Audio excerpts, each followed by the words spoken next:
Hey guys, it's 21 Maxwell here, and welcome to Wrestlemania 37 on TEW.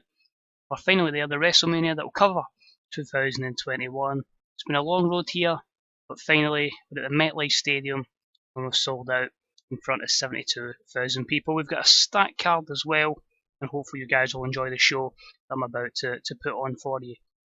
Just a few things I want to cover before we dive in and get through the matches and the promos, etc. There's going to be a few changes on the channel, which I'll just quickly announce. The plan is the 2003 series will no longer be 2 videos. I just feel like I've been saturating the market by doing at times 4 or 5 videos a week. Quantity basically over quality. That's got to stop. It's got to be quality. I want to put on the best show possible. So it's not going to stop the series.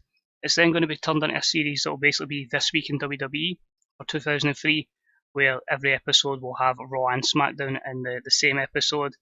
Pay-per-views are a bit different, we'll do that separately.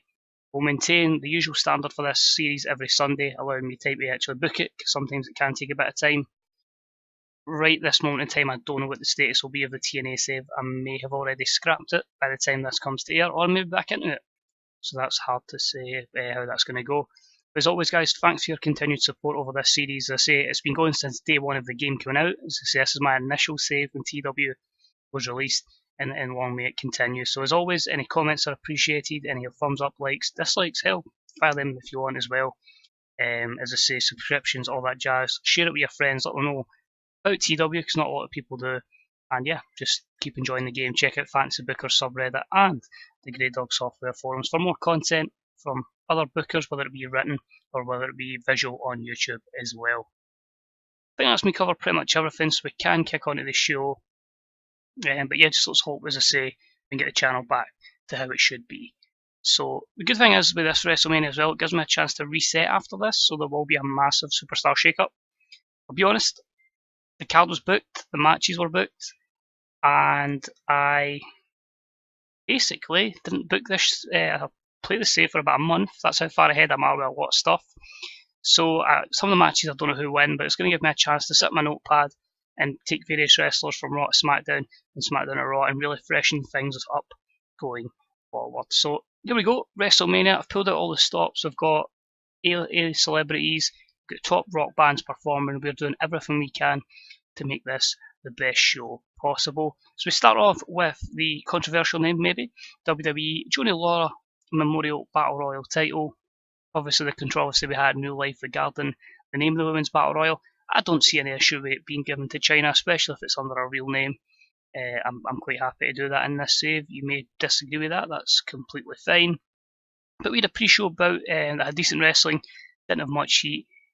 Toni Storm picks up the win in the Battle Royal, big plans for Toni going forward. She wins in 2028. The other members of the Final Four were Mia Yim, the talented Rhea Ripley, and Melissa. Mia Yim with being the final elimination.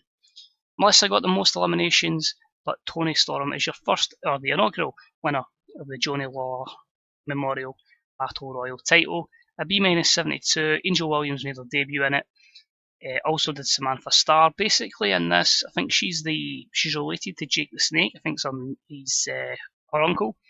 But she had a Playboy deal. She had a lot of illness gain, so I thought let's bring her in. Why not? But quite a few of our roster here. I'll just run through the names quickly. Alexa Bliss, Alexia Nicole. We had Aaliyah, Ali Flair before she goes on maternity leave. Angel Williams, Asuka, Billie Kay, Candice LeRae, Chelsea Green, Dash Chizako, Kairi Sane, Caitlin, Liv Morgan, Mandy Rose, Mia Yim, Melissa, Nicole Matthews, Nikki Cross, Nixon Newell, Peyton Royce, Rachel Ellering, Raquel Diaz, Ruby Riott, Samantha Starr, Sarah Logan, Shayna Baszler, Tessa Blanchard, talented Rhea Ripley, Toni Storm, and of course the new gen, or the regen, however you tend to call it, Viola Muscles. Big things for her in the future, like she's really over. But it shows how stacked our women's show is, and it's one, as I say, that can only get better in the future. So a lot of improvements. I'm not going to go through every one of them individually, but pleasing to see that. And of course, you're going to have a lot of positives and negatives, of course, for a battle royal. But if you thought that was stacked, that was 30 women. The Andre has got 60 men, so this might take a bit of time to load. Let's have a look, see what this wants. I would just left it anyway, the turns, it's not going to matter. Decent pre-show match, and it is Tommaso Ciampa who wins the Andre the Giant Memorial Battle Royal. He wins it in 24:57. Other members of the Final Four were Drew McIntyre, Cesaro, and Shelton Benjamin, with Drew being the final elimination. He also got the most eliminations over the course of the match. So Tommaso wins, a B80, that'll do. AJ Styles was off his game. A few positives and negatives there. You're getting ready for the names, we may as well list them.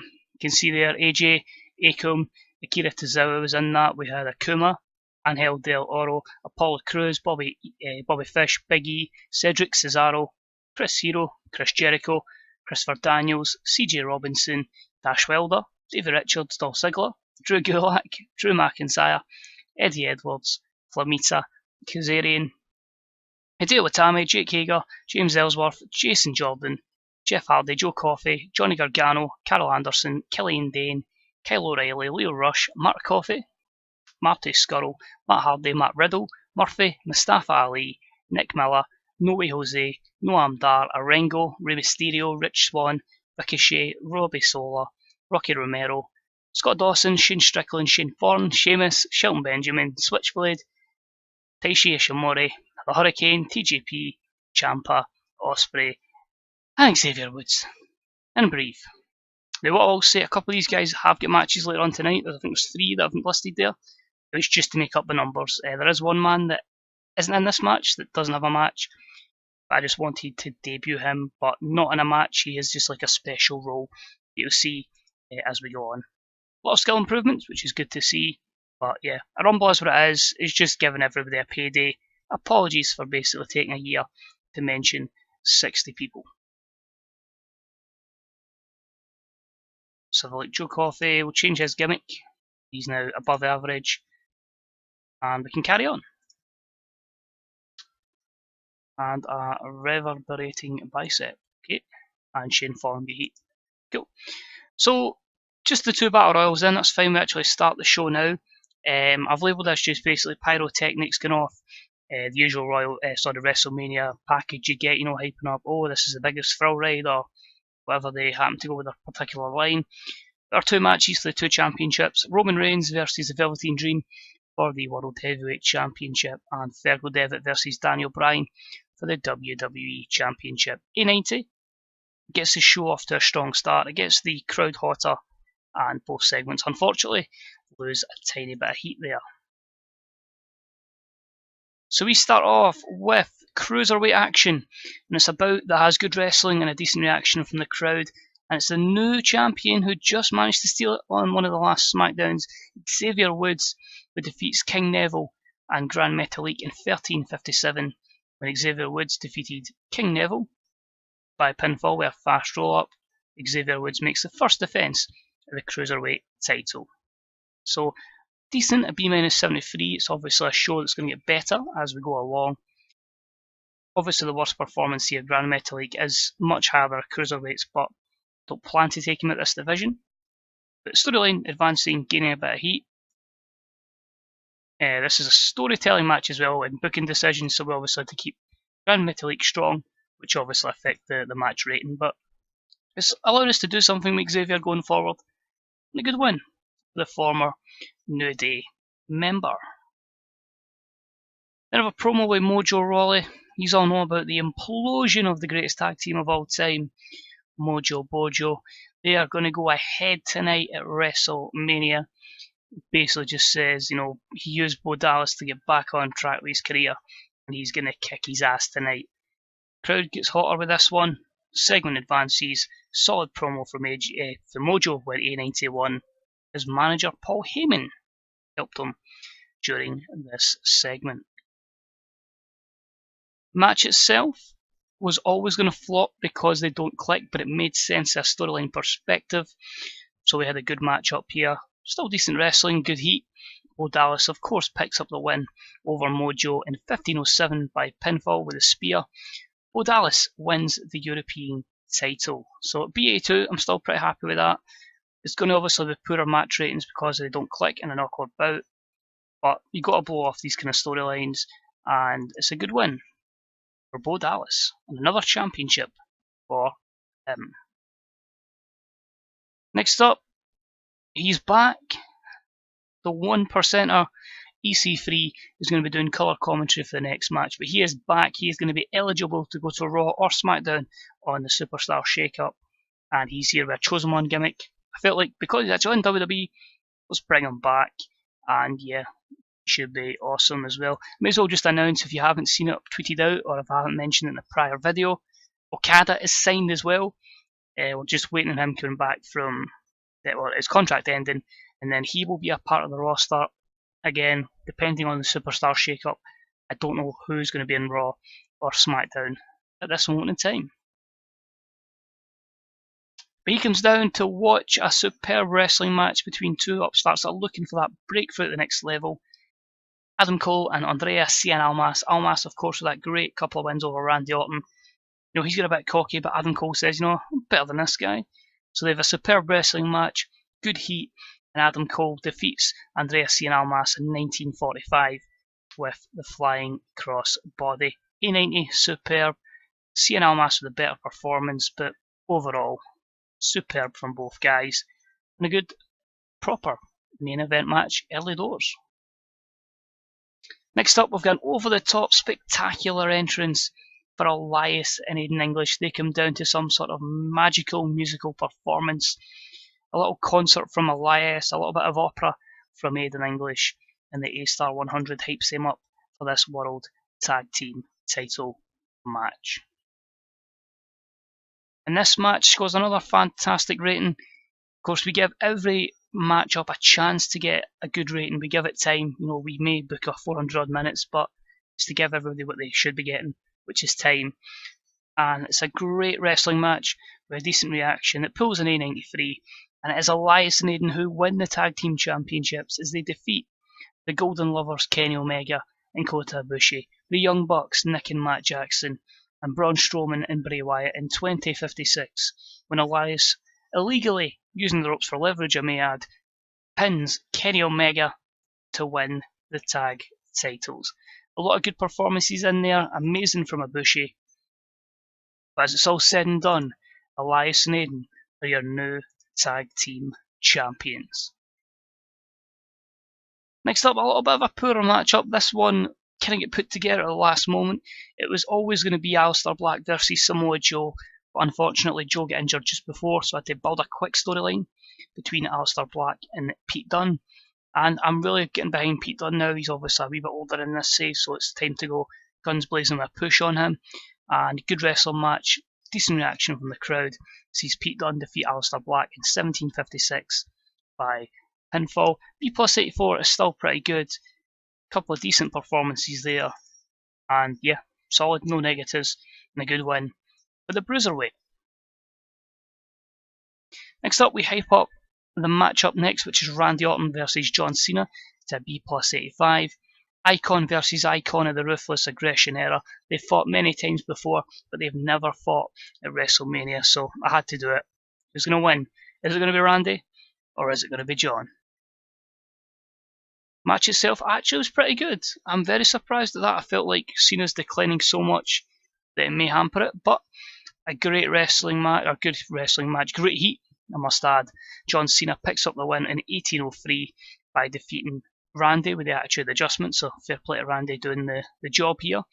Unfortunately, Cena's exhausted by the end. His physical decline has severely hampered him in this situation, so we'll just try to get as many big matches out of him as possible. You know, he's Big Match John after all. But he gets a 69 and 92 for Randy, and that's them with pretty good chemistry. So I feel like, you know, John Cena, we may have to try and maybe look at a retirement match and phase him out. Which is a shame, but it is what it is. And Matt Bloom says he was exposed. Next up, hyping up brother versus brother, Jimmy versus Jey. 1-1 Wrestler of the Year. The other one got jealous. The Uso implosion has happened.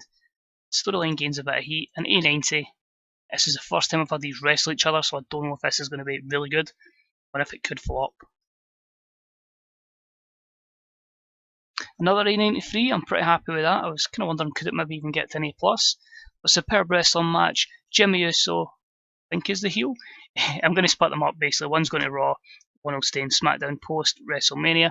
But Jimmy defeats Jey in 2037 using the ropes for leverage. So the heel Jimmy wins. Makes sense, as I say, Jay's more over, Jimmy gets the heat, and as I say, he can brag he was the winner and the better Uso. But blow off match, was really looking forward to that, and yeah, Uso v Uso. That is their WrestleMania moment that they deserve. Next up, we've got a promo with Sasha Banks. She's cutting a promo on not just Charlotte, but also Paige, Dana Brooke, Becky Lynch, and Bayley, as we go for a 6-woman championship match. The 4 horsewomen, Paige and Dana Brooke, are 6 elite female athletes in the company. So B+ 86, Sasha as a heel, a bit disappointed she's got to defend it against everyone in this marquee match. And they deliver. Excellent. It seems to be a theme of the night in A93. Was about had great wrestling and a decent reaction from the crowd. Becky defeats Sasha, Paige, Bayley, Charlotte, and Dana Brooke in 24-13 when Becky defeated Dana Brooke by submission.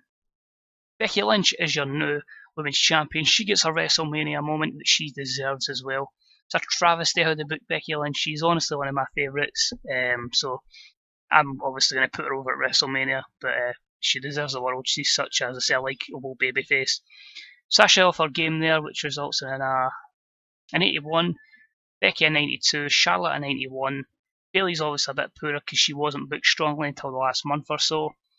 Dana would just have to keep jobbing out despite how good she is because she's gone on maternity leave. We need to try and get some of her overness onto some of her other women. So overall, fantastic. Absolutely delighted with that. That's what I wanted. I did say I wanted a women's championship match there, an A rating at WrestleMania. We've finally done it. If I had a bit more faith in that I knew it was going to happen, they may have main evented, but because I couldn't guarantee it, I had to put it a bit further down the card. Miz with an over-the-top Hollywood entrance for his US title match against Ruru, so it's a B+ 85. And his match was poor. A good match though. Rusev defeats The Miz 17-36 by submission, the accolade. Miz obviously being very arrogant because he's managed to survive matches because of Samoa Joe. But Rusev wins the US title, B- 76 because of the lack of psychology, so that's hampered the match. Poor match ratings by both, and as I say, when you don't have the psychology in a match, it really does hamper it. So, a bit disappointed, but Ruru gets the US title. Miz probably, I would imagine, will move to SmackDown. Next up, promo with Baron Corbin as he hypes up another 6-person match. This is for the IC title. He's defending against Chad Gable and a few others that we'll get into when the match is there. But A94, and he's just pissed. You know, he's managed to defeat all these guys, won the title for the Velveteen Dream, and now he's got to defend it against everybody. He's a bit, you know, Baron Corbin's like just a heel for life, not happy. Match itself stole the show with an A+ 95. It's superb wrestling and great heat, and it saw Seth Rollins defeat Chad Gable, Baron Corbin, Dean Ambrose, Zack Sabre Jr. and Kofi Kingston in 22:08 when Seth defeats Baron with a Phoenix Splash, meaning Seth Rollins is your Intercontinental Champion. Everybody was solid ratings there. Lowest was Kofi, but we give him his world title run, so he's going to be a predominant upper mid-carder now. But absolutely delighted with that. I didn't want to give myself like 30 odd matches in the cards, so that's why we kind of put a couple of 6-person matches, but it puts them all in the spotlight, and WWE kind of done that in real life as well. A lot of multi-person matches at WrestleMania, whether it be triple threats, fatal 4-way, etc. etc.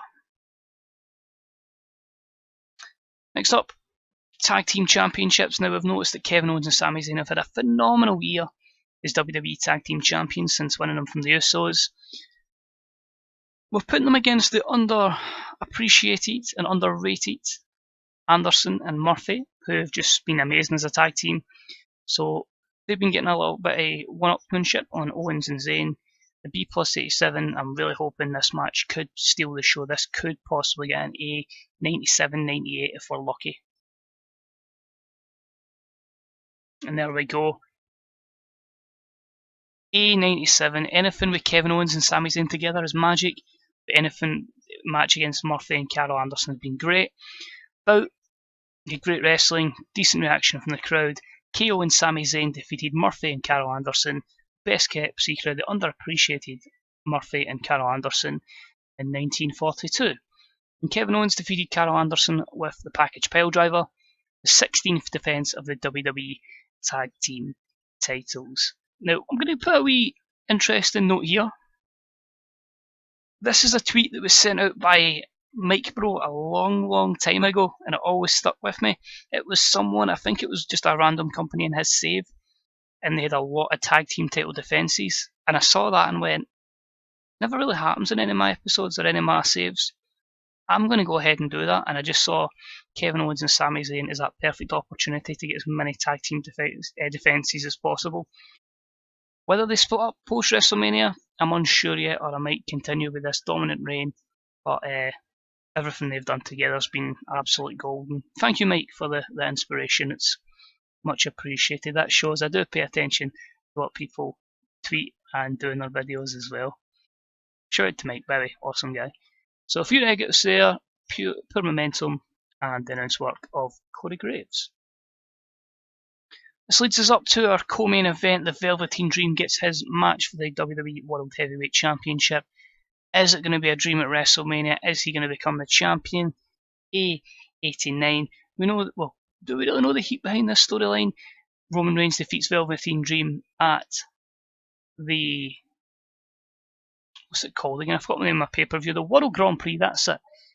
Velveteen starts losing, gets a bit frustrated, loses the IC title to Baron Corbin, blames Roman Reigns for it, wins the Royal Rumble, and then when the opportunity strikes, he's going to take the championship and show Roman Reigns how it feels to lose a monumental match.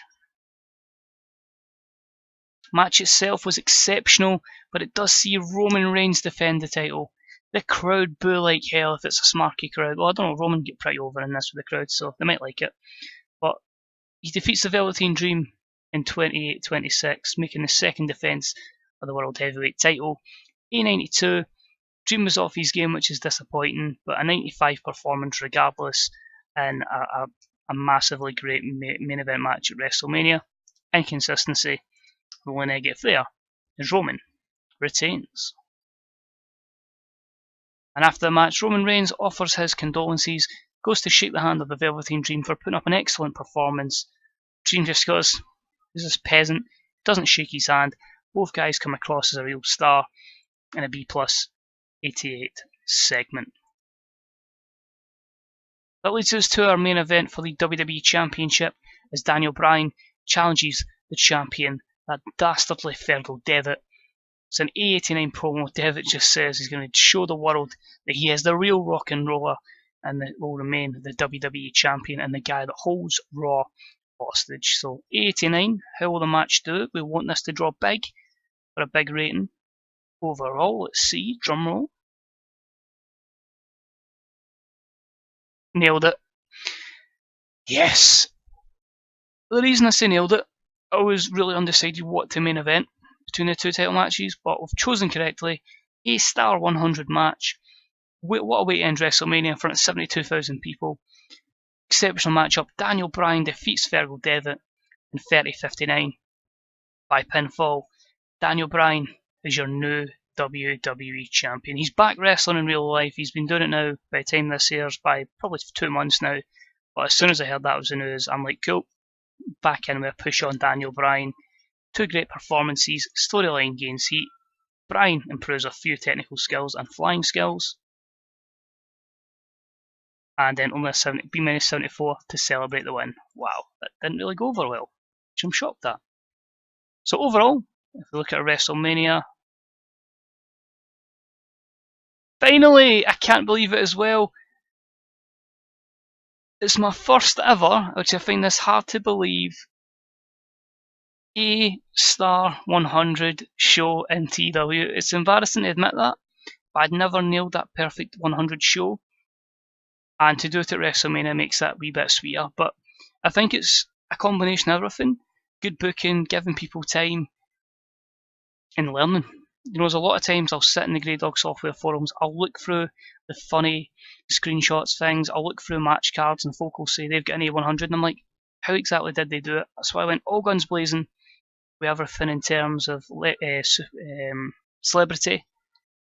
big set, rock band, and that's got as that Ace 100 show at WrestleMania. So I'm just going to sit here and I'm so proud. But as I say, it's like WWE, the show must go on. We start afresh tomorrow and we jump on the road to WrestleMania 38. But this save just keeps getting more enjoyable, and as I say, by the time we mix the rosters up, it's going to make the save even more fresher, and we carry on. So we will back out of that. So I think we've got to go Daniel Bryan, and you've got to go Fergal, Devitt. I don't know if you can really compliment anybody else because they two were just the best. So I say the pop's gained in 40 regions, which is great. This will take us into April, where we'll head towards Backlash, and I'll need to actually check what our pay-per-view is. We'll see where we go. Should know, but as I say, because it takes so long to do a year, you can't really remember which each pay-per-view is for each month. Let's have a look. Feedback has been incredible. Show was an absolute success. That's great to see. It was on pay-per-view as well. Dragon Gate and a Crisis. Can we buy them? That would really top off an excellent episode. Nope, not yet. Could have brought Punk back. Eric Rowan will stay with TNA. That's cool. Luke Gallows is gone, so he's gone to AAA. Hamada's leaving. That's cool. Shane Strickland, does that say not going to take time off? 27 days, that's cool. He needs a repackage anyway. I've not really done much with him, but it's just reflecting this. Wow, so I've got a lot of things to do and cover. So I need to sort out deals for Raw and SmackDown on 1HD. National battles, of course, are going to be first everywhere. A deal for Televista for Monday Night Raw as well. Road Dogg doesn't like Nikki Bella. Paige likes Alexa Bliss. Pete Dunne thinks Kairi Sane needs to learn to sell. Dash Chizako is charismatic. Good on you, Becky.